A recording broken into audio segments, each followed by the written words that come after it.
Have you ever had one of those weeks where you worked your tail off? You were in meetings all week long. You answered hundreds of emails. You solved every problem that was brought to you. You helped everyone out who came to you with questions and asked for help. You put out tons of fires. Then Friday rolls around and you realized that you did not move a single important thing forward. If you have ever felt like that, you are not alone. And today I want to talk about one of the biggest career traps I saw during my 25-year climb from administrative assistant to senior vice president and head of HR in the Fortune 500 space. It was not a lack of talent. It was not a lack of ambition. It wasn't even a lack of visibility. It was this: successful people becoming victims of their own competence. Because the better you are, the more people ask you to do, the more helpful you are, the more work gets handed to you, the more responsive you become, the more everyone assumes you have unlimited capacity. And eventually, if you're not careful, your career becomes filled with activities that prove you're valuable, but they don't actually advance your career. I call this administrative creep. And today I'm going to teach you how to stop it. So let me tell you about a leader that I coached. He was brilliant. He consistently exceeded expectations, was very well liked, highly respected, the kind of employee every organization wants. And yet, he kept getting passed over for a promotion. And when we looked at his calendar, the reason became pretty obvious. He was not spending time on strategic initiatives. He was not presenting to leadership. He wasn't even solving business critical problems. Instead, he was doing everyone else's leftovers. He was the one taking the notes, doing the coordination of meetings, tracking actions, helping with projects he didn't even own, being helpful, being very responsive, being available at all hours.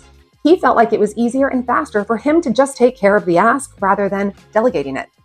And while he was doing all of that, other leaders around him were getting exposure to senior leadership. They were the ones leading initiatives. They were influencing decisions. They were building reputations for themselves. And that's when he realized something. The work he was doing proved he was dependable, but not necessarily promotable. That changed everything.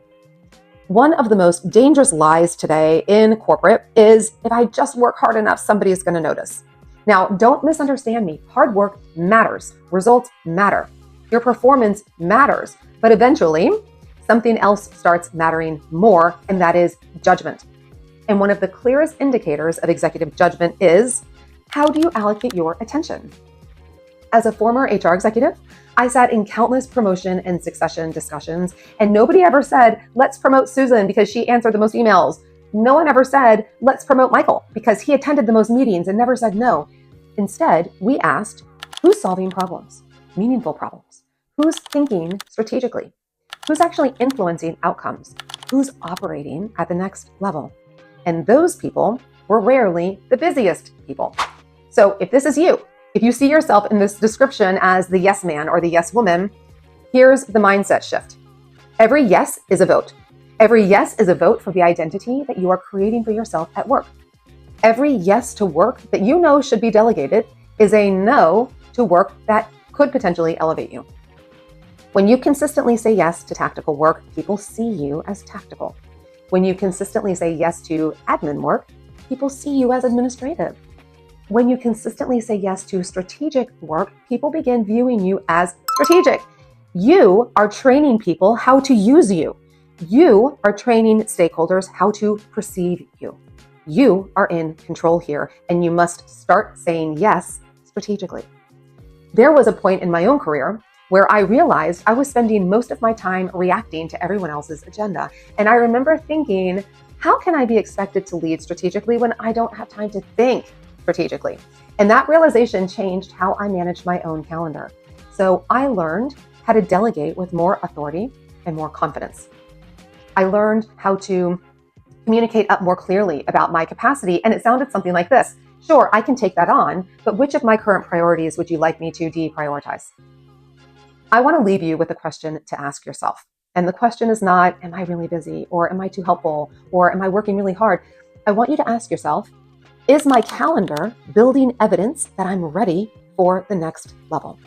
Because whether you realize it or not, your calendar is your internal resume. It's telling a story about your priorities, about your judgment, about your leadership, about your future potential. And the leaders who advance the fastest understand something that other people miss. They don't protect their time because they're selfish. They protect their time because they understand that attention is one of the most valuable assets they have. And once you start treating it that way, other people will too. If this resonated with you, like and share the video, and stay tuned for the next.